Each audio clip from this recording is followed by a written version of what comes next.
오늘은 여호수아 5장 1절부터 9절까지의 말씀을 본문으로 성전보다 성전이 먼저입니다 라고 하는 말씀의 제목을 가지고 말씀의 은혜를 나누려고 합니다. 그런데 성전이라는 단어가 두 번이 들어가지만 의미는 다른 의미입니다. 앞에서 이야기하는 성전은 성스러울 성, 쌓을 전을 사용하여서 성스러운 전쟁, 거룩한 전쟁을 의미하는 것이고, 뒤에 나오는 성전은 우리가 우리의 몸을 하나님이 거하시는 거룩한 전으로 삼아야 되는 성전을 의미하는 것입니다. 다시 말씀드리면 싸워서 이기는 것도 중요하지만 그거보다 먼저 내 내면이 하나님 앞에 온전한 성전으로 하나님을 모시는 거룩한 전으로서의 모습이 먼저 중요하다라고 하는 것을 함께 나누려고 하는 것이에요. 성경에 등장하는 이 거룩한 전쟁은 언제 사용되냐면 언약을 이루기 위하여 거룩한 사명을 띠고 전쟁을 할 때에 그것을 가리켜서 거룩한 전쟁, 성전이라고 합니다. 제가 오늘 말씀을 시작하기에 앞서서 여러분들에게 신학자 한 분을 소개해 드리려고 하는데 바로 폰 라드라고 하는 신학자입니다. 이 폰 라드에 대해서 오해하고 있는 부분들도 있고, 어떤 한 신학자를 평가할 때는 긍정적인 업적에 대해서도 평가를 하고 때로는 부정적인 업적에 대해서 평가를 하지만, 그러나 모든 신학자들에게 이 게라르트 폰 하드는 20세기에 대표하는 최고의 신학자 가운데 한 명이라고 하는 데 있어서는 큰 차이가 없고 모든 사람들이 그렇게 인정하는 신학자입니다.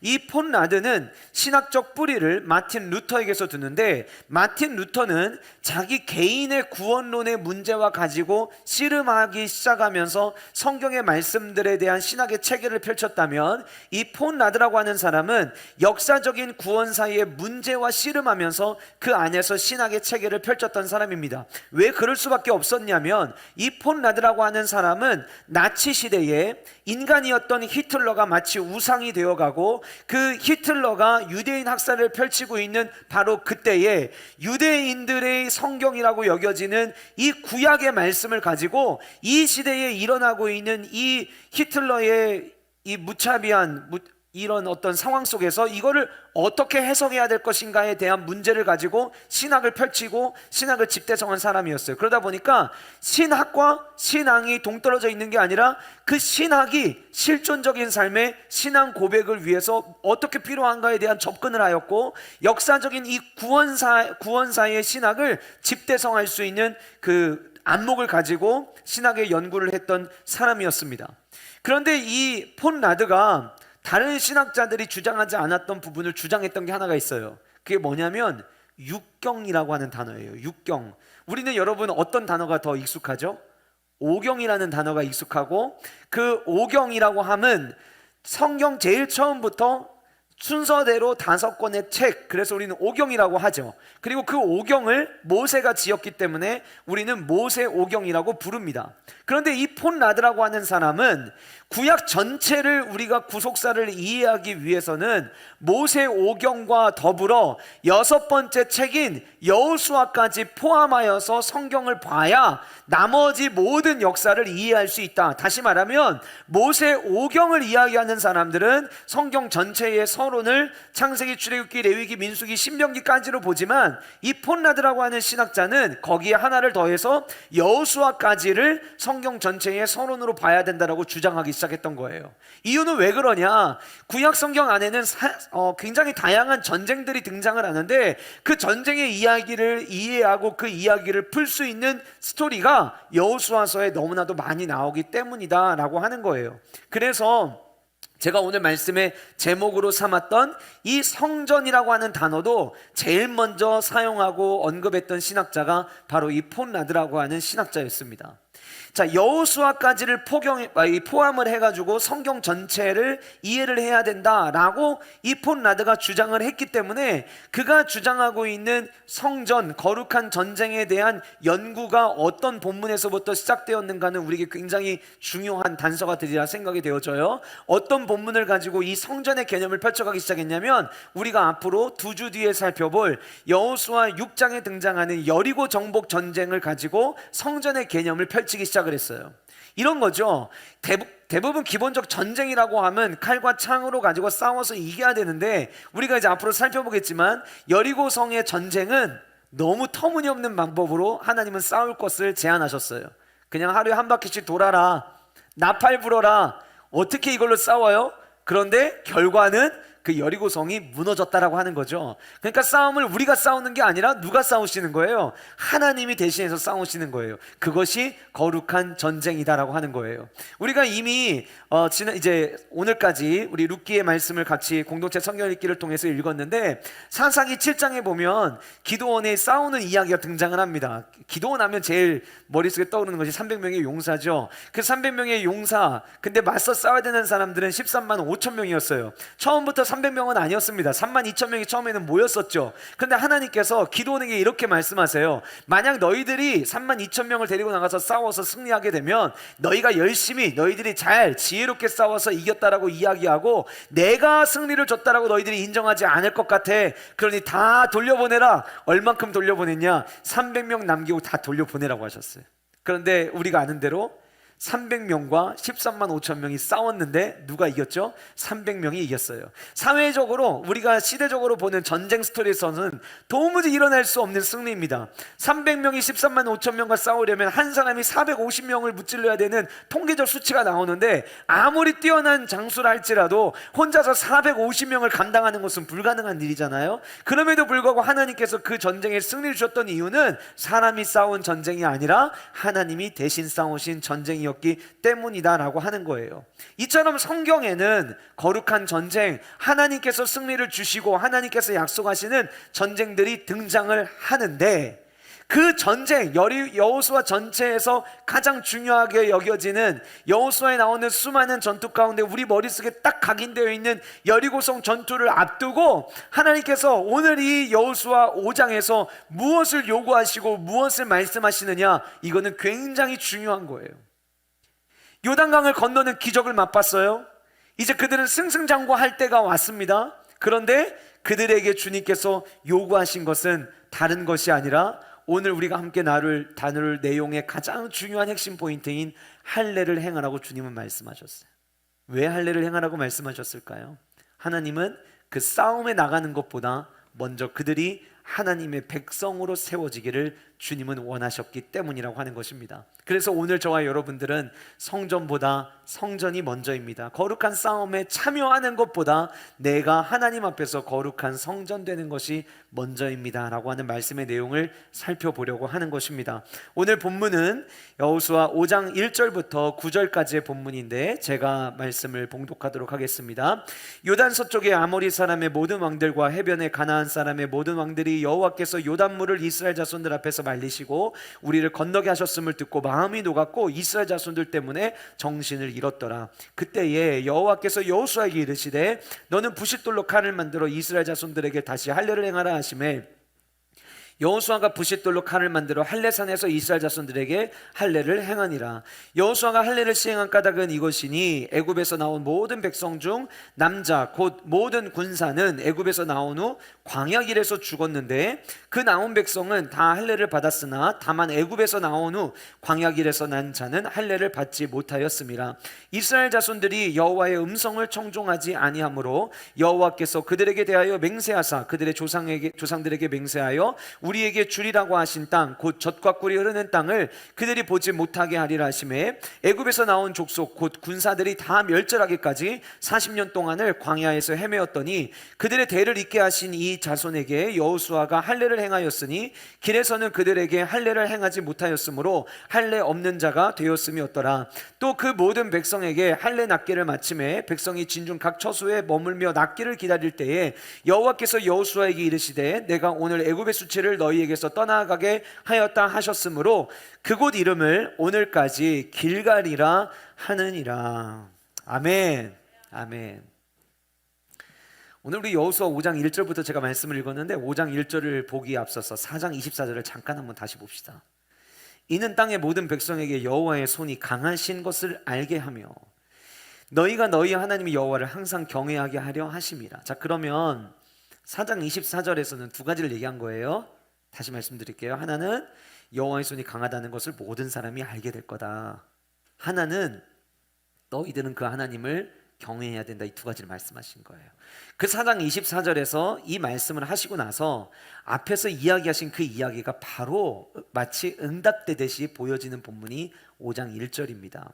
5장 1절 본문에 보니까 뭐라고 이야기하고 있냐면 요단 서쪽의 아모리 사람의 모든 왕들과 해변의 가나안 사람의 모든 왕들이, 자 자세히 얘기했죠. 아모리 사람의 모든 왕, 그 다음에 해변의 가나안 사람의 모든 왕들이 여호와께서 요단물을 이스라엘 자손들 앞에서 말리시고 우리를 건너게 하셨음을 듣고, 여기 밑줄 치세요.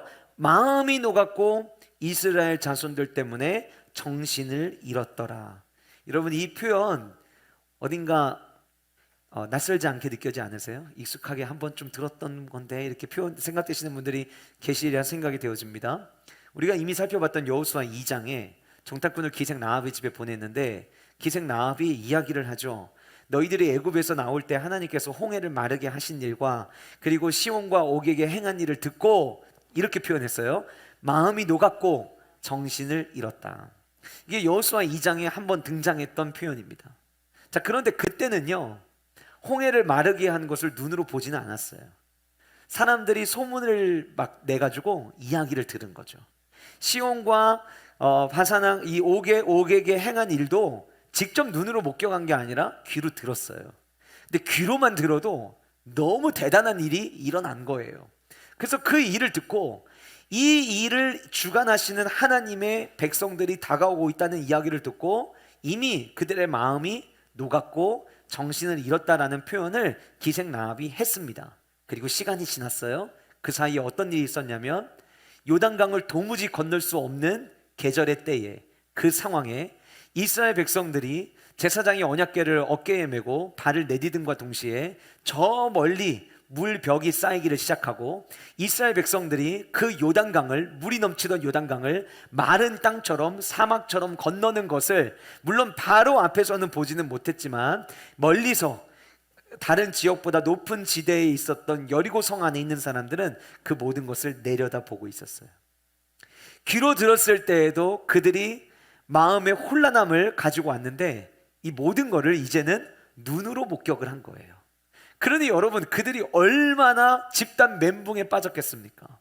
오늘 5장 1절에서 이야기하고 있는 이 본문의 상황, 그들이 이스라엘 자손 때문에 정신을 잃었다라고 하는 이 표현은 지금 전쟁을 해야 될 여리고성 안에 있는 사람들이 전쟁할 만한 여유와 전쟁해야겠다는 생각조차 갖지 못할 만큼 그들이 모두가 이 싸움은 우리가 할 수 없는 싸움이라는 생각을 가지고 있는 모습을 지금 보여주고 있는 거예요. 모두가 다 싸우고 싶은 마음이 없어요. 싸우다가 완전히 뼈도 못 추릴 것 같은 거예요. 그런데 그 5장의 1절의 이야기가 나오고 난 다음에 5장 2절이 이렇게 시작이 됩니다. 동그라미 쳐주세요. 그때에. 저는 이 그때에라는 세 글자 안에 많은 의미가 내포되어 있다고 생각을 합니다. 이 그때에는 언제냐? 정복전쟁에 있어서 싸움의 주도권을 잡을 수 있는 최고의 때입니다. 이미 싸움이라고 하는 거는요, 어떤 마음을 가지고 싸움에 임하느냐가 굉장히 중요합니다. 그런데 이미 여리고성 안에 있는 사람들은 마음이 녹아내렸어요. 정신을 잃었다. 오늘날로 이야기하면 정신줄 놓은 거예요. 어떻게 그 정신을 가지고 싸울 수 있겠습니까? 그러니까 5장 2절에서 이야기하는 그때에는 이스라엘 백성들의 입장과 관점에서 생각해 보면 싸우기에 가장 좋은, 상대방의 마음이 싸울 마음을 갖지 않고 두려운 마음으로 가득 차 있는 싸우기에 최고의 상황이라고 하는 것을 이야기하고 있는 거예요.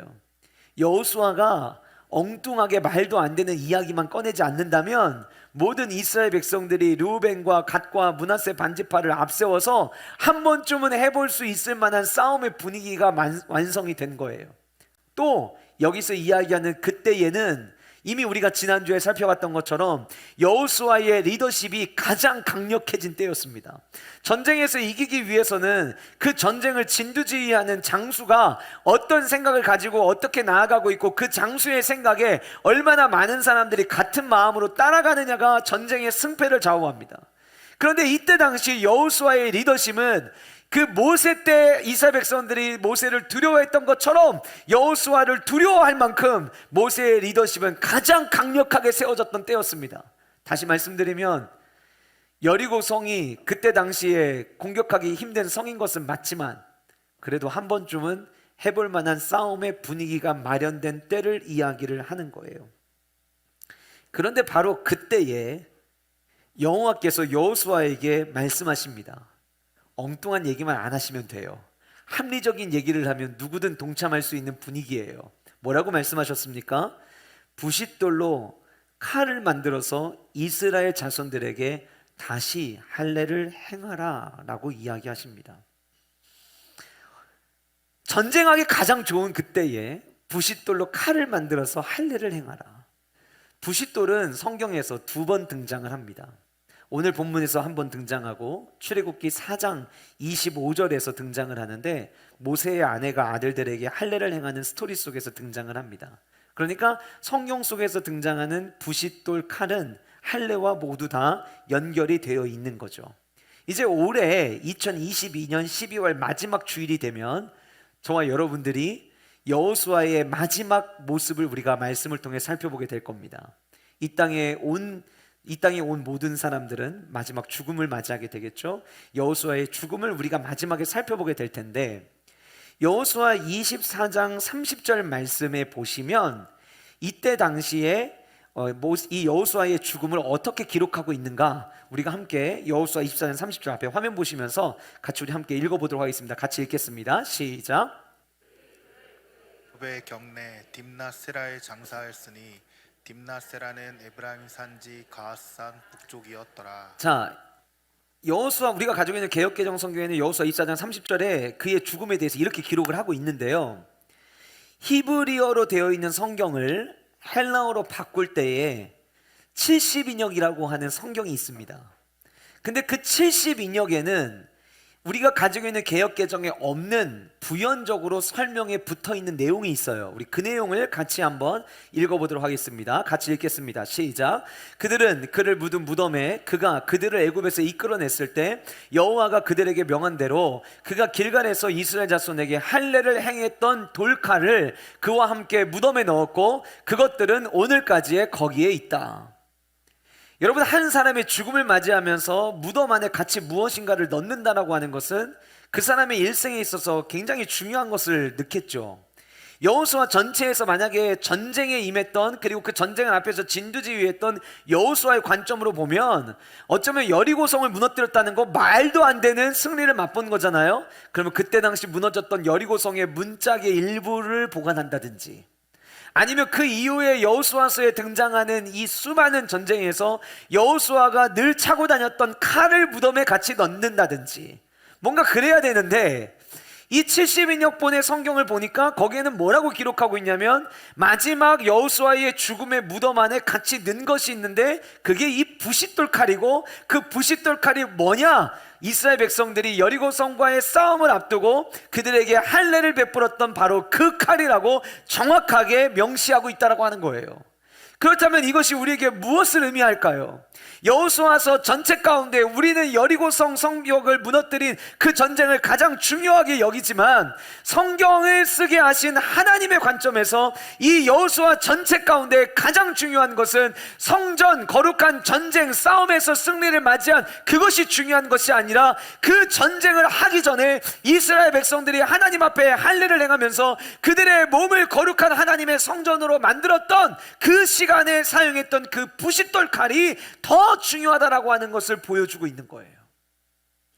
우리는 함께 정복합시다 그러면 내가 정복해야 될 것들만 머릿속에 먼저 떠오르죠.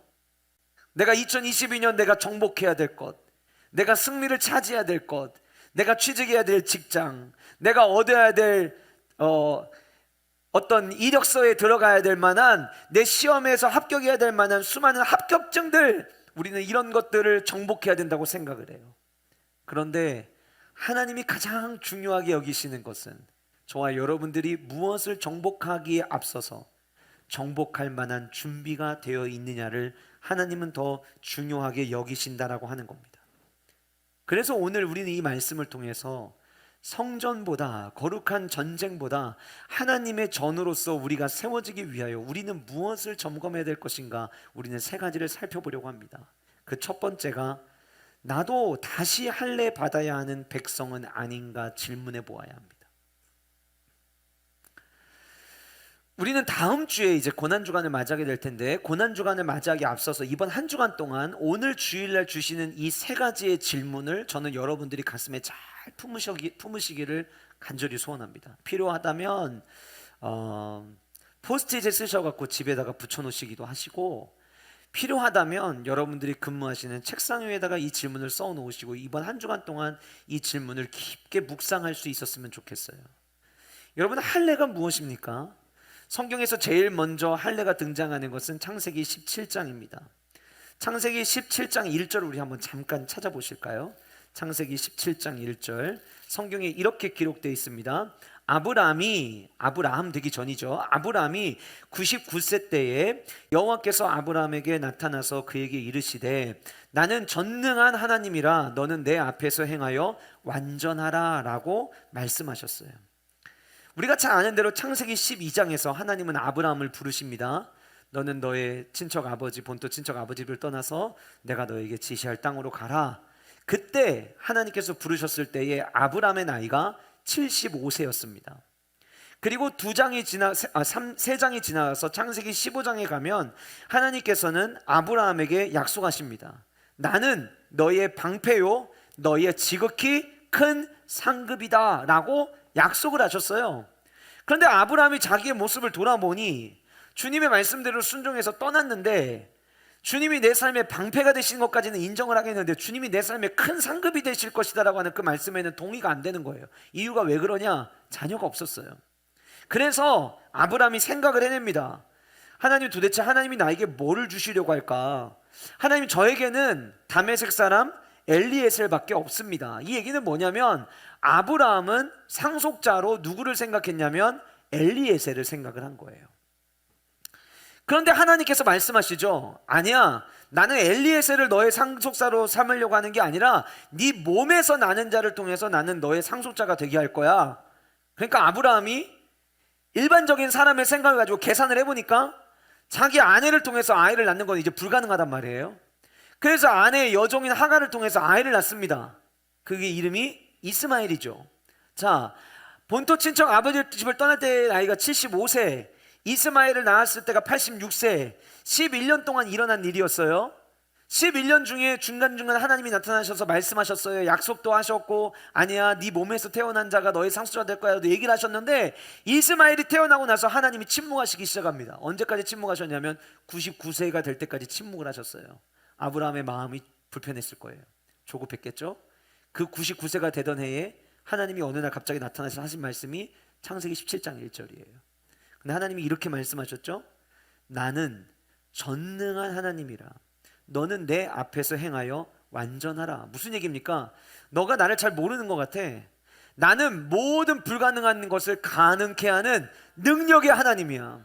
그 능력의 하나님이라고 하는 것을 나는 네가 믿고 살았으면 좋겠어. 사랑하는 성도 여러분, 어쩌면 오늘 이 아침에 하나님께서 저와 여러분들에게 누군가에게 이 말씀, 똑같은 말씀을 들려주기를 저는 원하신다고 생각합니다. 왜 우리가 염려합니까? 왜 우리가 좌절합니까? 왜 우리가 넘어지고 왜 쓰러집니까? 이유가 무엇이냐면 하나님이 어떤 분인지를 잊어버리고 내 생각 속에서 모든 것을 생각하기 때문 아닙니까? 내 생각으로 답을 찾으려 하니까 답이 나오지 않아요. 하나님은 분명히 약속을 주셨는데 내 삶 가운데 상속자가 나올 게 아무것도 없어요. 그래서 자기 밑에 있는 종이 상속자가 될 거라고 생각했고, 자기의 아내의 여종을 통해서 아이를 낳으면 상속자가 될 거라고 생각을 했어요. 그런데 하나님 말씀하십니다. 나는 모든 것을 가능케 하는 전능한 하나님이다. 한번 따라 보실까요? 내가 믿는 하나님은, 다시 한번 합시다. 내가 믿는 하나님은 전능한 하나님이시다. 하나님은 그거를 가르쳐 주기를 원하셨어요. 그래서 내가 전능한 하나님이니까 너 이제부터 내가 원하는 대로 전능한 하나님의 백성답게 난 네가 살았으면 좋겠어. 그러면서 이야기를 하신 게 뭐냐면 할례예요. 다시 말씀드리면 할례를 받는다는 것은 신앙 고백을 하는 거예요. 어떤 신앙 고백입니까?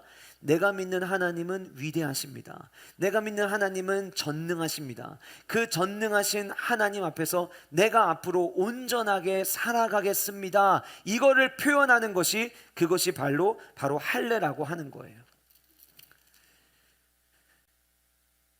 내가 이제부터 언약 백성으로 살겠습니다.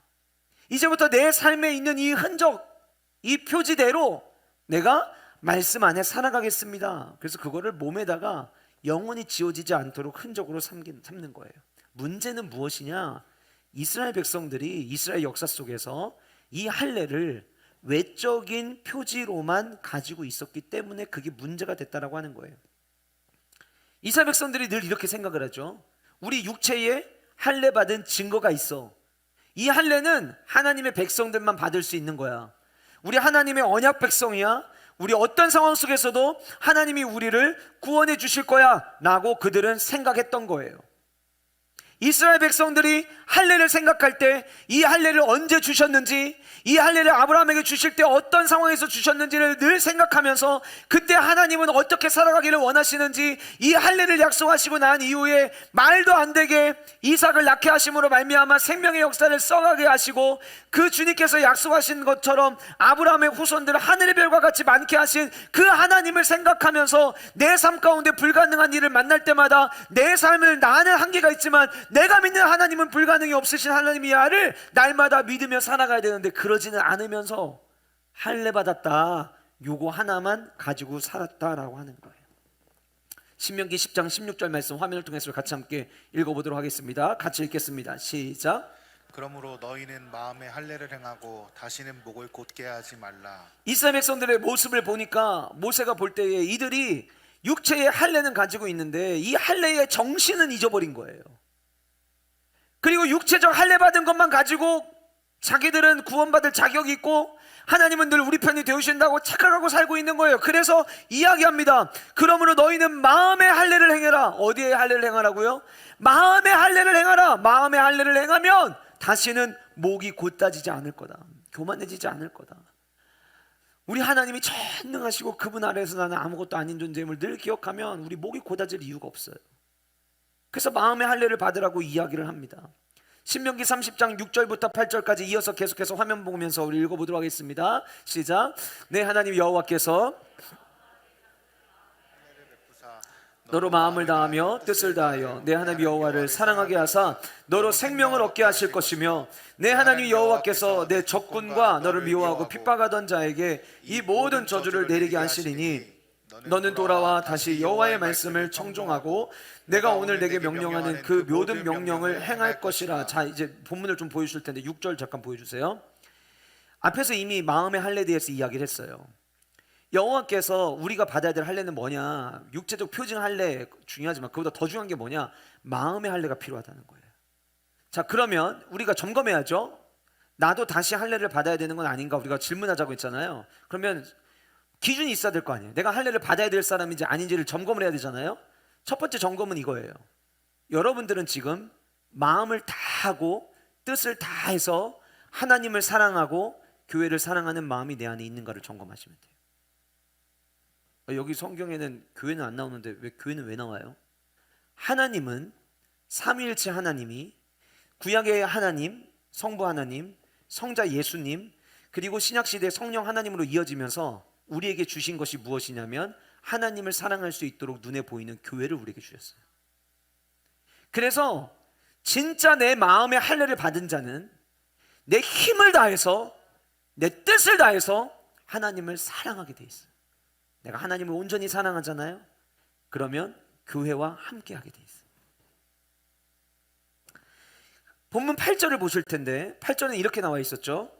너는 돌아와 다시 여호와의 말씀을 청종하고, 내가 다시 할례 받아야 될 사람인지 점검해야 될 두 번째는 뭐냐면 나는 하나님의 말씀을 귀를 기울이며 듣고 있느냐라고 하는 거예요.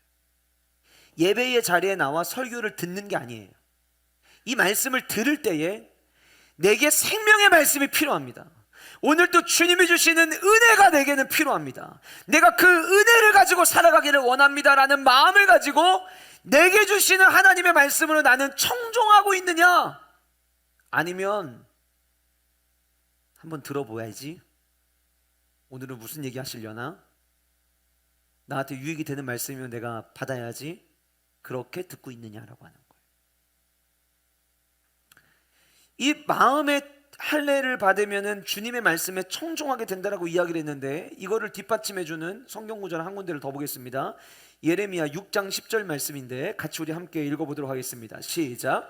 내가 누구에게 말하며 누구에게 경책하여 듣게 할꼬? 보라, 그 귀가 할례를 받지 못하였으므로 듣지 못하는도다. 보라, 여호와의 말씀을 그들이 자신들에게 욕으로 여기고 이를 즐겨하지 아니하니. 자, 마음의 할례를 받잖아요. 그러면 귀가 할례를 받게 되고, 그러면 하나님의 말씀을 듣게 되는데, 귀가 할례를 못 받으면은 어떤 일이 화면 그대로 띄워주세요. 귀가 할례를 받지 못하면 어떤 일이 일어나느냐? 여호와의 말씀을 온전히 듣지를 못하는 거예요. 그리고 하나님 말씀을 말씀대로 듣지 않고 말씀대로 살지 않는 거를 오히려 즐겁게 생각하고 오히려 엘리트인 것처럼 착각하고 살아가게 되는 거예요. 성도는 눈에 보이는 표면적 할례가 중요한 게 아니에요. 내 마음의 할례, 내가 하나님을 온전히 사랑하고 있는지, 내 귀가 주님의 말씀에 귀를 기울이고 있는지에 대한 점검이 우리에게 필요하다라고 하는 거예요. 사도행전 7장에 보면 스데반 집사님이 예수 그리스도의 복음을 전하다가 순교를 당하는 장면이 나오고, 그 순교하기 직전에 하나님의 말씀을 전합니다. 그 말씀을 할 때 스데반 집사님께서 사도행전 7장 51절에 이렇게 말씀하셨어요. 목이 곧고 마음과 귀에 할례를 받지 못한 사람들아, 너희도 너희 조상과 같이 항상 성령을 거스르는도다. 목이 곧고 마음과 귀에 할례를 받지 못한 사람들, 누구를 얘기하냐면 유대인들을 이야기를 합니다. 그들은 늘 메시아를 기다렸어요. 예수 그리스도가 오시기를 원했어요. 근데 예수님께서 오셨거든요. 오셨는데 보세요, 표면적으로는 할례 받은 자들이지만 마음의 할례를 받지 못하고 귀의 할례를 받지 못하다 보니까 예수님이 오셔서 복음을 선포하심에도 불구하고 그 말씀이 귀에 들어와 아멘이 되는 것이 아니라 자꾸 귀를 거슬리게 했어요. 그래서 어떻게 합니까? 예수님을 채찍질하고 예수님에게 침을 뱉고 예수님을 조롱하고 예수님을 못 박아 죽게 만들었어요. 마음과 귀의 할례를 받지 못하면 어떻게 되느냐? 항상 성령을 거스르게 됩니다. 성도는 누구냐? 성령 안에 거하는 삶을 살아야 되는 자들인데, 마음과 귀의 할례를 받지 못하면 성령에 거스르는 삶을 살아가게 된다라고 스데반 집사님께서 이야기를 한 거예요. 오늘 혹시라도 신천지에서 오신 분들, 아니면 아무도 내가 신천지인 건 모를 거야, 근데 교회에 침투해서 오랫동안 안테나로 활동하고 계시는 분들이 계시다면 제 이야기를 오늘 들으시면서 아마 마음속에 엄청난 기쁨을 지금 느끼고 계실 거예요. 왜냐하면 제가 이번 주 말씀을 준비하고 난 다음에 목요일 저녁 즈음에 이제 계속 교회에 이렇게 앞으로 당분간 신천지든 뭐 이단이든 사람들이 이제 교회를 탐방하고 정탐하기 위해서 올 거거든요. 그러면 그들이 왔을 때 그냥 에휴 이런 이단들 가버려, 이거보다도 그들이 뭔가 회심하면 좋잖아요. 회심해서 잘못됐다는 걸 깨닫고 돌아오면 좋을 거 아니에요. 그래서 제가 일주일에 하나씩 신천지 교리를 제가 배우고 있어요. 오해하지 마세요.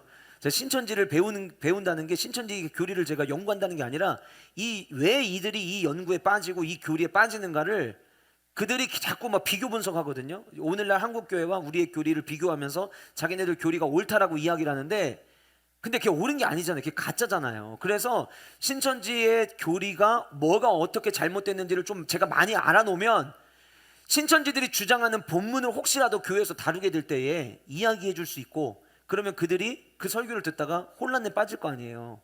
그런 기회를 좀 주려고 신천지에 대해서 제가 하나씩 좀 살펴보고 있습니다. 그런데 재미나게도 신천지 교리에 제가 지금까지 언급한 이 본문이 그대로 교리에 나와요. 하나도 안 빼놓고 교리 나와요. 신천지에서 오신 분들, 그쵸? 고개를 끄덕여 주세요.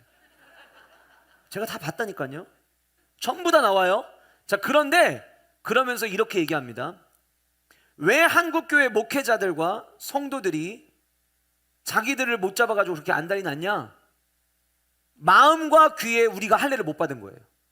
저도 여러분들도 마음과 귀의 할례를 못 받아서 보혜사 이만희를 지금 빨리 발견을 해야 되는데, 당시 예수님 시대의 유대인들이 마음과 귀의 할례를 받지 못해서 예수 그리스도를 핍박했듯이 지금 그렇게 핍박을 하고 있는 거다. 이렇게 가르치고 있어요. 그러면서 마지막에 이렇게 이야기합니다. 신천지 12만 지파 성도들이여, 핍박받기를 두려워하지 마십시오. 이렇게 얘기를 하더라고요. 그러면 신천지 교리 잘못된 거 제가 지금 말씀드릴게요. 잘 들어보세요. 신천지 오시면 잘 들으셔야 돼요. 그리고 진짜 오늘 좀 깊은 고민을 하시고, 그리고 제가 오늘 중요한 기회를 드릴 거니까, 자, 그 교리가 신천지에서 가르친 그 교리가 맞다면 오늘 이 자리에 신천지로 오신 분은 지금 자리에서 일어나셔야 돼요. 핍박 받으셔야죠. 예수님의 제자들이 전부 다 마지막 순교했습니다. 왜 순교했는 줄 아세요? 유대인들 사이에 자기의 신분을 숨기고 들어간 게 아니었어요. 그들은 자기가 예수 그리스도를 믿는 성도라는 것을 드러내고 다녔어요. 신천지라면, 진짜 이 교리대로 교육받고 훈련받으시는 신천지라면 성전 들어오실 때 저 신천지입니다 하면서 들어와야 돼요. 저는 오늘 여기서 돌 맞을 준비가 돼 있습니다 하고 들어오셔야 돼요. 그래서 우리 성도님들에게 제가 미리 광고를 드렸으면 돌을 들고 왔을 텐데, 돌은 저희가 안 가져왔어요. 그 대신 일어나시면 저희가 핍박이 뭔지를 보여드릴게요. 그러니까 신천지에서 오신 분은 일어나 보세요. 한번 일어나 보시라니까요. 신천지에서 오신 분은 안 일어나셨죠? 그러면 당신은 가짜예요. 아니, 가짜인 교리를 믿는 가짜라면 왜 거기에서 그러고 있습니까? 불쌍하게.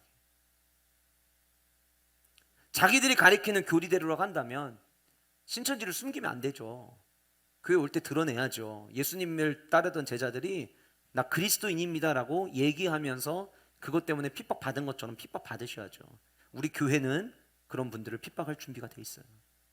진짜 멋있게 사도처럼 쓰일 수 있도록 도와드릴 수 있어요. 이런 식으로 여러분, 신천지 교리가요, 앞에서 중간까지는 성경이랑 똑같아요. 그리고 마지막만 바꿔놔요. 그래서 이단이라고 하는 거예요.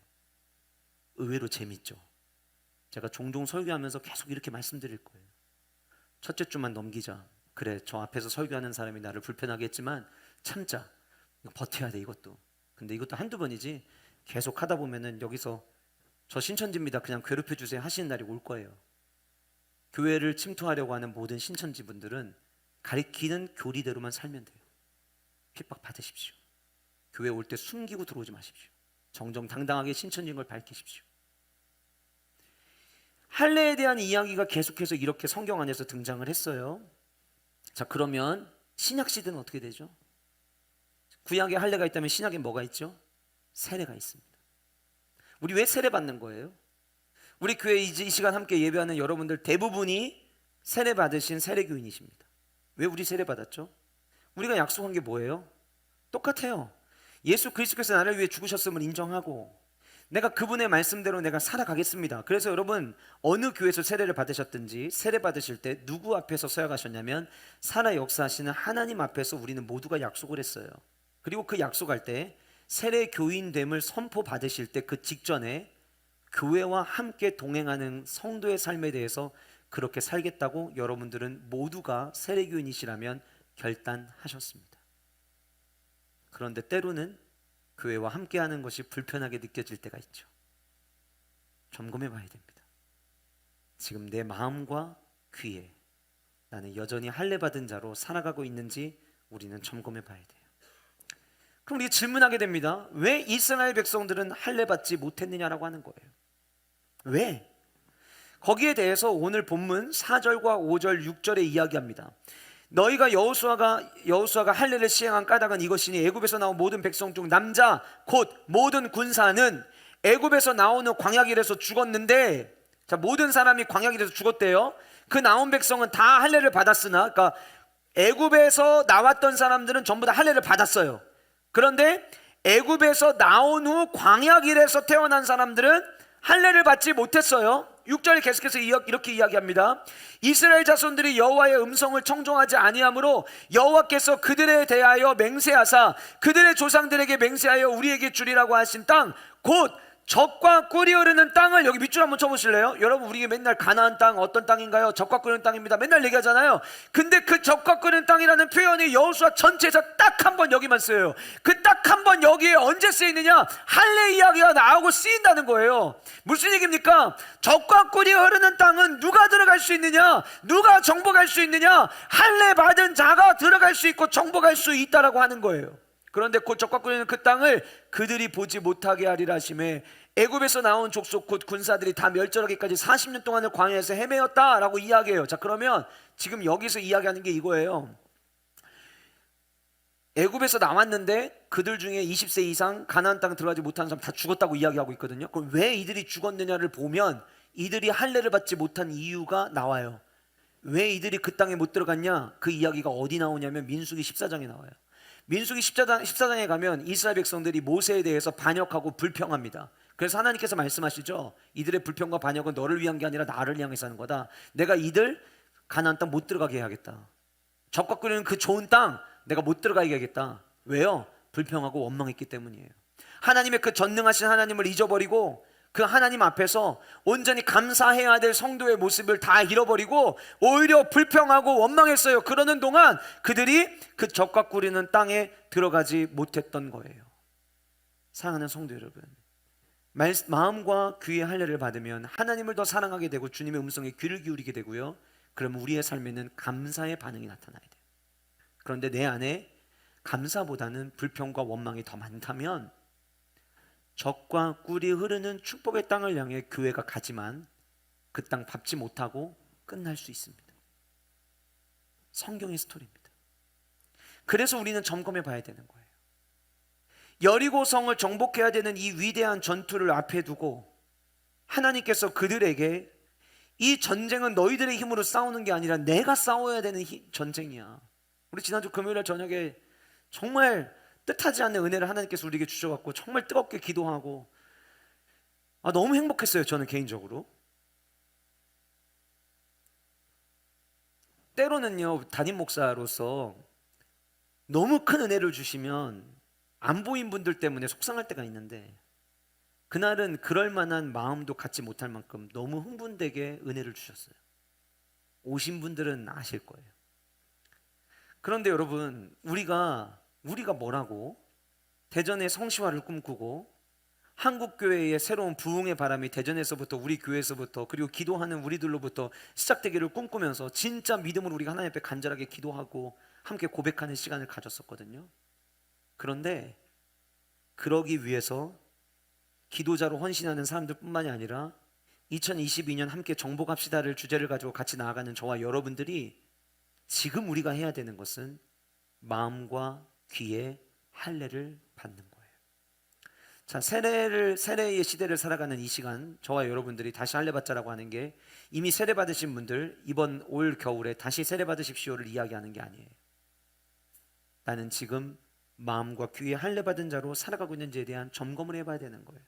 근데 여기서 중요한 게 한 가지가 있습니다.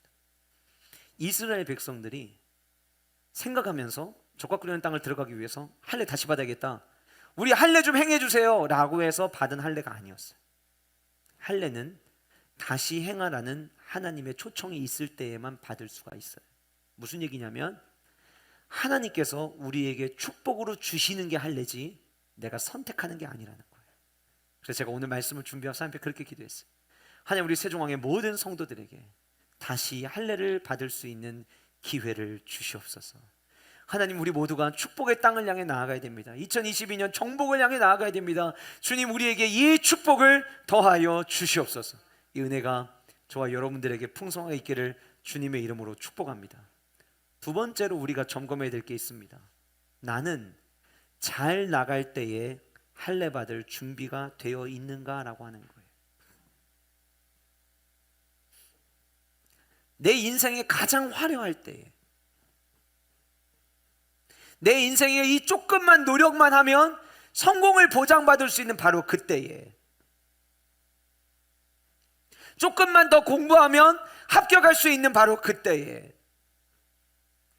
조금만 더 내가 사업에 몰두하면 사업의 성공을 눈으로 목격할 수 있는 바로 그때에 나는 할례 받을 준비가 되어 있느냐라고 하는 거예요. 이스라엘 백성들에게 다시 할례를 행하라고 이야기를 하고 난 다음에 말도 안 되는 이 제안을 이스라엘 백성들은 어느 곳에서도 반항하지 않고 그대로 할례를 다 받습니다. 엄청나게 대단한 거죠.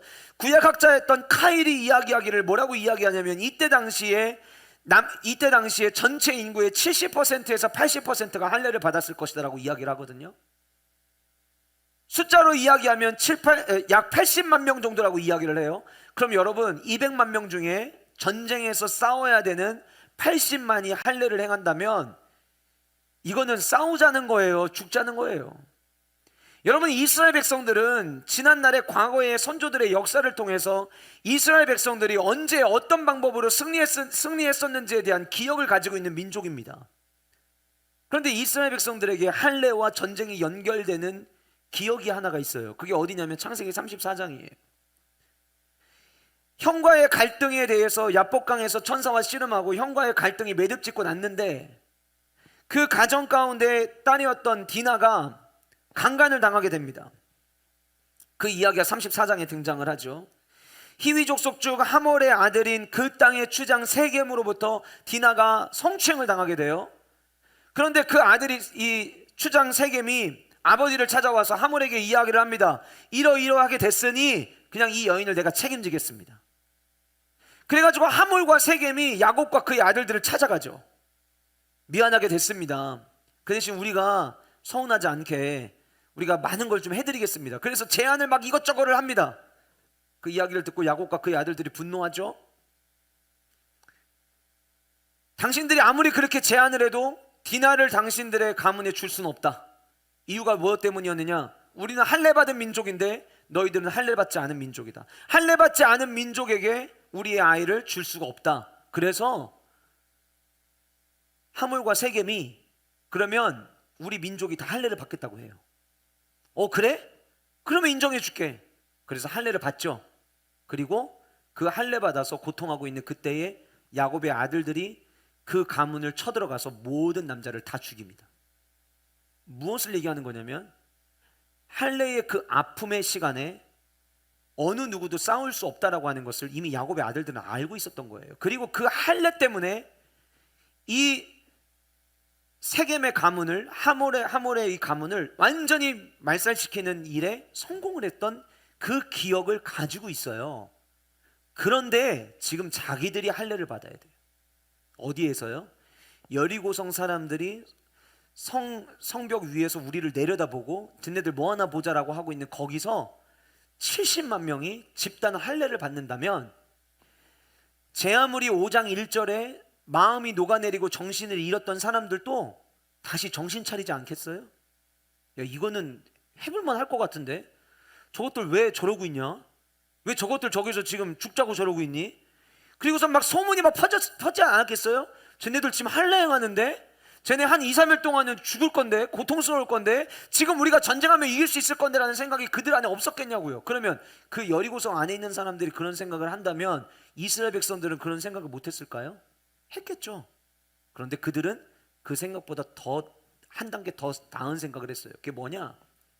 우리 요단강 건너올 때 그 요단강 건너와서 돌무더기 쌓았는데 그 돌무더기 쌓으면서 생각하는 거예요.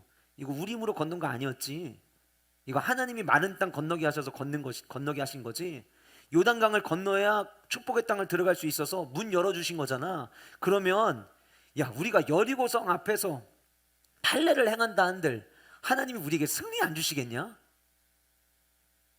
가장 중요한 시기지만 그거 몰라서가 아니라 지금 여기서 할례 행하는 거 위험한다는 거 그걸 몰라서가 아니라 어차피 이 전쟁이 어차피 이 정복이 어차피 이 싸움이 그 모든 승리를 주시는 분이 하나님이시라면 우리가 할례를 행하던 뭘 행하던 하나님께서 우리에게 승리를 주시지 않겠느냐?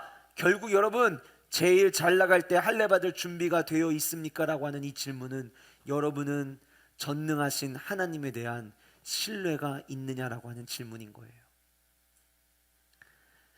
지금 내가 내 사업에서 가장 중요한 시기입니다. 그래서 이 가장 중요한 시기여서 일주일에 168시간 중에 1시간도 나는 헌신할 수가 없습니다 생각하시는 분들 계실 수 있을 거예요. 내가 하루 중에 1시간을 하나님 앞에 드리는 거, 이거 너무 힘든 일입니다. 가혹합니다. 못합니다. 차라리 그 시간에 공부를 해야죠. 차라리 그 시간에 사업을 더 열심히 해야죠. 차라리 그 시간에 영업을 해야죠. 우리 그런 생각 할 수 있지 않을까요? 왜 근데 우리 그런 생각할까요? 내가 하나님 앞에 엎드리면 하나님께서 일하실 거라는 것을 망각하고 있기 때문은 아닐까요? 가장 중요한 때에 우리는 하나님 앞에 내 삶을 드릴 준비가 되어 있는가에 대해서 우리는 점검해 봐야 돼요. 내 인생의 가장 화려한 시기, 반대로 내 인생의 가장 어려운 시기, 괴로운 시기, 그럼에도 불구하고 내가 하나님 앞에 나아가 엎드리면 주님이 내 건강 책임지실 거고, 주님이 내 사업 도와주실 거고, 주님이 내 직장 생활 붙잡아 주실 거고, 내 학교 생활 하나님께서 붙잡아 주실 거고, 1시간 주님 앞에 나가 기도하면 하나님께서 내게 더 탁월한 지혜를 부어주시겠지. 지금 우리에게는 그 확신이 필요하다라고 하는 거예요. 지난주일 오후에 시편 57편의 말씀을 통해 두려움 가운데 가득했던 다윗이 하나님 앞에 고백하는 말씀을 함께 나누면서 우리 그렇게 고백하자고 했죠. 주님, 제 삶에 간섭 좀 해주세요. 주님, 제 인생은 주님의 간섭이 필요합니다. 왜 우리가 그 간섭해달라고 하나님 앞에 구하는 거예요? 내 힘으로는, 내 능력으로는 아무것도 할 수 없지만 주님이시라면 하실 수 있기 때문에 주님의 간섭을 구하는 거 아닙니까? 저는 우리 세종왕의 모든 성도님들이 가장 중요하다고 여겨지는 그 시간이라 할지라도 주님 앞에 할례를 받으라는 그 주님의 초청에 할례를 받기로 결단할 수 있는 주님을 향한 절대 믿음이 있는 우리 세종왕의 모든 성도님들 되시기를 주님의 이름으로 축복합니다. 가장 중요한 시간, 주님은 남는 거를 드리라고 하지 않으세요. 간혹 연말이 되고 연초가 될 때에 어떤 새로운 사역을 초청을 할 때 많은 분들이 놓치고 있는, 실수하시는 부분들이 있어요. 내가 없는 시간을 쪼개서 주님 앞에 헌신을 하려고 생각을 해야 되는데 그러지 않고 내게 시간이 없어서, 내게 여유가 없어서 그래서 헌신을 못하겠다고 이야기하시는 분들이 종종 계세요. 하나님이 원하시는 것은 가장 중요한 시간을 가장 중요한 모습으로 드리기를 주님은 원하십니다. 저는 우리 대전 세종왕교회 공동체가 그런 공동체 되기를 주님의 이름으로 축복합니다. 지난 금요일 저녁에 제가 말씀 전하면서 하나님 앞에 제 결단했던 이야기를 여러분들과 나눴었어요. 지난 9월에 기도원에서 기도하면서 하나님, 저의 20대는 이 땅의 청소년들을 살리는데 하나님 모두 드렸습니다. 30대 때에는 교회가 건강하게 세워지기 위해서 목사님 곁에서 목사님의 사역을 도우면서 유스코리아 사역을 내려놓고 교회 사역에 집중하는 시기로 30대 초반 중반부터의 시간을 저는 보냈습니다. 하나님, 저는 하나님 앞에 40대를 어떻게 보내야 될까요? 하나님, 저의 40대는 기도하는 40대가 되기를 원합니다. 주님, 제가 10년 동안 주님 앞에 기도하겠습니다. 제가 10년 동안 기도를 쌓아가겠습니다. 주님, 제가 50이 되는 50대의 때에 이 땅 가운데 하나님의 부흥이 일어나는 것을 목격하고 그 부흥을 전하는 전도자가 되게 하여 주옵소서. 이게 저의 기도였어요. 어떻게 보면 인생에서 보면 40대가 가장 중요한 때 아닐까요? 그런데 그 가장 중요한 시간을 하나님께 드리기로 결단한 거예요. 사랑하는 성도 여러분, 인생에 있어 가장 중요한 때, 2022년 가운데 가장 중요한 때, 4월 한 달 가운데 가장 중요한 때, 저와 여러분들 또한 하나님 앞에 믿음으로 드릴 수 있는 성도의 삶을 살아가는 은혜가 있기를 주님의 이름으로 축복합니다. 마지막 세 번째는 내가 끝내야 하는 수치는 무엇인가 질문하셔야 됩니다. 내가 끝내야 하는 수치는 무엇이냐? 수치라는 단어의 사전적 정의는 부끄럽고 창피한 느낌을 드는 것, 이게 수치예요. 어느 누구도 수치를 간직하고 싶은 사람은 없습니다. 지난날에 내 삶에 수치가 있다면 그 수치를 버리고 싶어하고, 나에 대한 안 좋은 기억을 다른 누군가가 가지고 있어서 그것이 내게 수치가 된다면 그 사람의 머릿속에서 그 수치가 지워지기를 모두가 꿈꾸지, 수치를 품고 가려고 하는 사람은 아무도 없을 거예요. 이스라엘 백성들이 할례를 행하고 낫기를 기다립니다. 시간이 걸리겠죠. 얼마 전에 저희 아들이 그 칼을 잘못 다루다가 손이 찢어져가지고 봉합 수술을 받았는데 살이 온전하게 봉합되는데 2주 걸리더라고요. 그럼 이때 당시에 제대로 된 소독약도 없고 항생제도 없고 진통제도 없는 상황에서 기다렸으니 얼마나 괴로웠겠어요. 근데 그들이 낫기를 기다렸습니다. 그리고 난 다음에 9절에서 여호와 하나님께서 여호수아에게 이렇게 말씀하시죠. 내가 오늘 애굽의 수치를 너희에게서 떠나가게 하였다 하셨으므로 그 의미를 포함해서 그곳 이름을 길갈이라고 하셨다라고 성경은 이야기하고 있거든요. 길갈이라고 하는 원어의 의미는 뭐냐면 굴러가게 하다라는 의미예요. 그러니까 앞에서 언급한 너희에게서 떠나가게 하였다, 굴러가게 하겠다, 이런 의미를 담아서 그 장소를 길갈이라고 정해 주셨는데, 자, 그런데 오늘 본문에 보시면 내가 오늘 어디의 수치를 떠나가게 하시겠다고 말씀하시죠? 애굽이에요. 자, 질문 하나 드려볼게요. 요단강 건너기 전에 이스라엘 백성들은 어디에 머물렀죠? 예? 광야에 머물렀죠. 광야의 생활하기 전에 어디에 있었죠? 애굽에 있었죠. 그러면 광야의 수치를 떠나가게 하겠다라고 말씀하시는 게 맞지 않을까요? 그런데 왜 애굽이라고 말씀하셨을까요? 이게 뭐 어떤 의미를 갖고 있을까요? 이스라엘 백성들은 이미 40년 전에 종노릇 하던 애굽에서 탈출을 했습니다. 이젠 더 이상 애굽의 종이 아니에요. 하나님의 백성으로서의 삶이 시작이 됐던 거예요.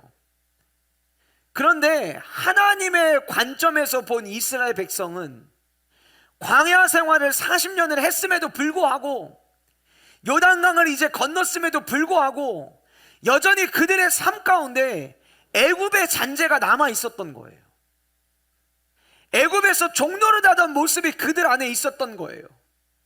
종노릇하면서 패배감에 빠져있던 그들의 모습, 애굽에 있을 때 가지고 있었던 애굽의 문화에 대한 생각의 가치관들, 애굽에서 종노릇하면서 의욕 없고 열심히 뭔가를 하려기보다는 내게 주어진 일들만 억지로 하면서 살아갔던 그들의 삶에 마치 익숙하게 녹아내려진 그들의 삶의 모습들, 그것이 광야 40년이 지났음에도 불구하고 여전히 그들에게 남아있는 것처럼 보이셨던 거예요. 그래서 말씀하셨습니다. 애굽의 수치를 떠나가게 해야 된다. 우리는 2022년 함께 정복합시다라는 주제를 가지고 우리 또한 우리의 힘으로 할 수 있는 전쟁이 아니지만 하나님의 간섭으로 이 정복에서, 이 싸움에서 승리하기를 원하는 마음을 가지고 힘차게 달려가고 있습니다. 그런데 여기서 우리가 점검해 봐야 될 게 있어요. 성전보다 성전이 중요하다는 이 제목 앞에서 우리가 세 번째로 던져야 되는 질문은, 나에게는 애굽의 수치로 남아있는 게 없느냐라고 하는 거예요. 내 삶에는 예수 그리스도를 믿기 전에 죄의 종노릇하던 모습이 남아있는 잔재가 없느냐라고 하는 거예요. 여러분, 그래서 세상 사람들로부터 때로는 조롱받을 때가 있어요. 이런 거죠. 교회 다닌다며, 예수님 믿는다며, 그런데 왜 그래? 죄송하지만 때로는 자녀들에게도 그런 이야기를 들으시는 분들이 계실지 모르겠어요. 엄마 아빠 예수님 믿잖아, 엄마 아빠 교회 다닌다며, 아니 맨날 공동체 성경 읽기 한다며, 기도한다며, 근데 왜 이렇게 말이 거칠어? 왜 이렇게 생각하는 게 그래? 우리 가정 진짜 예수님 믿는 가정 맞아? 표징적인 눈에 보이는 표면적 할례가 있기 때문에 나에게는 구원이 있다라고 생각하고 하나님의 축복받을 자격이 있다고 생각을 하는데, 가만히 들여다보면 여전히 죄의 종노릇하고 있는 애굽의 잔재가 내게 남아있는 거예요. 그래서 그 애굽의 잔재 때문에 주변에 있는 사람들이 한마디 한마디 던진 것들이 쌓여서 우리에게 수치로 남아있는 것들은 없느냐라고 하는 거예요. 우리가 하나님의 자녀가 되었다면 그리스도로서 새로운 삶을 살아가야 되는데, 우리가 구약의 할례가 있듯 신약의 세례가 있으면 세례를 받는 그 과정을 통하여서 세례를 받고 난 이후에 이제는 이전의 나의 옛 모습을 버려버리고, 제가 설교하면서 심슨 이야기 말씀드렸잖아요, 지난주에. 성화를 어떻게 이룰 수 있느냐? 옛 자아를 잘라버리고 옛 자아를 끊어버리고, 그게 아니에요. 오직 예수 그리스도가 내 안에 있느냐, 오직 예수 그리스도로 내 삶에 채워짐으로 말미암아 그래야 우리가 죄의 종로를 하던 애굽의 잔재, 애굽의 수치를 버릴 수가 있는데 여전히 그 모습이 우리 안에 있지 않느냐라는 거예요. 제가 오늘 말씀을 준비하면서 하나님 앞에 기도했습니다. 하나님, 벌써 3개월이 지났습니다. 우리에게 남은 9개월 동안 우리 교회가 하나님 부흥을 맛볼 수 있는 그 맛보기라도 하나님 우리에게 허락하여 주시옵소서. 하나님, 우리가 대전의 성시아를 위하여 이제 기도하며 나아가고 결단한 기도자들을 통해 한 시간씩 기도가 쌓아지기 시작할 때 하나님, 우리 교회를 통하여 역사하여 주시옵소서. 기도함과 동시에 주님 앞에 목말라 하며 기도했던 기도가 있어요. 주여, 오늘 이 4월 3일 주일 강단 이 자리가 길갈 되게 하여 주시옵소서. 언제까지 예수 믿는다고 이야기하면서 애굽의 모습을 가지고 살아가겠느냐라고 하는 거예요. 언제까지? 하나님, 오늘 이 자리에서 우리 세조왕의 성도들 가운데 내 안에 여전히 애굽의 수치가 남겨져 있다고 생각하는 이들이 있거든. 이 자리에다가 그 수치를 놓고 돌아가게 하여 주시옵소서. 주님, 우리 세종왕교회 주님의 성전 되기를 원합니다. 주님이 거하시기 좋은 거룩한 몸이 되기를 원합니다. 사단은 우리에게 이야기합니다. 인간 쉽게 안 바뀐다. 갑자기 바뀌면 죽는다. 그러지 마로. 유난 떨지 마로. 다른 사람, 교회 다니는 사람 다 그렇게 사는 거 아니야. 적당히 타협해. 정직하게 살다간 죽어. 그럴 필요 없어. 사단이 우리에게 속삭이는 거. 그런데 두 번째 단계였던 가장 잘 나갈 때 할례받을 준비가 된 자들이라면 이제는 애굽의 수치를 버려야만 한다라고 하는 거예요. 갈라디아서 3장 26절 27절에 이런 말씀이 있습니다. 너희가 다 믿음으로 말미암아 그리스도 예수 안에서 하나님의 아들이 되었으니 누구든지 그리스도와 합하기 위하여 세례를 받는 자는 그리스도로 옷 입었느니라. 우리는 어떤 존재냐면 그리스도의 옷을 입은 자들이에요. 그리스도의 옷은 의의 옷입니다. 깨끗한 의복입니다. 근데 우리가 그거를 입고 여전히 더러운 곳에 들어가서 놀 수는 없잖아요. 그리스도와 합하여 그리스도의 옷을 입었다면 죄의 종노릇하던 애굽의 잔재를 다 버리고 그 수치 이제는 굴러가게 하고 떠나보내고 저와 여러분들 새로운 축복의 땅, 적과 꾸려는 땅을 향해 들어가야 되지 않겠습니까? 저는 이 은혜가 저와 여러분 모두에게 있기를 주님의 이름으로 축복합니다. 한번 따라해 보실까요? 주님, 이 자리가 제 삶의 길갈 되게 하여 주시옵소서. 사랑하는 성도 여러분, 다음 주 한 주간 특세를 앞두고 이 새벽 기도회를 앞두고 여러분 이번 한 주간 동안 이 세 가지의 질문이 저는 여러분들에게 조금은 무게감 있게 다가가기를 정말 기도합니다.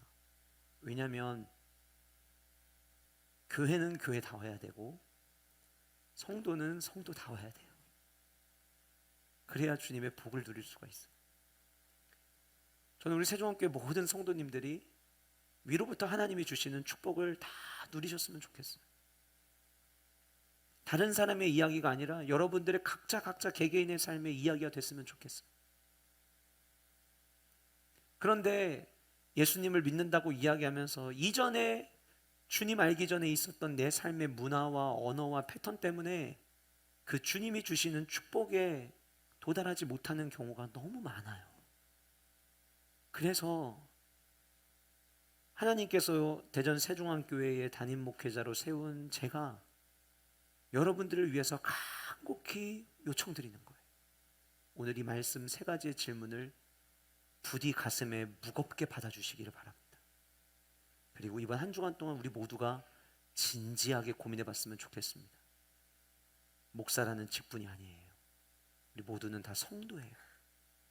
여러분이 어떤 직분을 갖고 있느냐, 하나님 앞에 천국 갈 때 그거 중요하지 않습니다. 내가 오늘 마음과 귀의 할례를 받은 자인가? 내가 오늘 하나님을 절대적으로 신뢰하고 있는가? 내 삶에 옛 죄의 종노릇하던 모습이 없게 살아가고 있는가? 이 세 가지의 질문을 저와 여러분들이 진지하게 고민함으로 말미암아 다음 주부터 시작되는 고난주간 앞에 저와 여러분들을 위해 피 흘려 죽으신 예수 그리스도의 그 십자가 앞에 우리가 온전하게 서는 귀한 은혜가 있기를 주님의 이름으로 축복합니다. 기도하시겠습니다.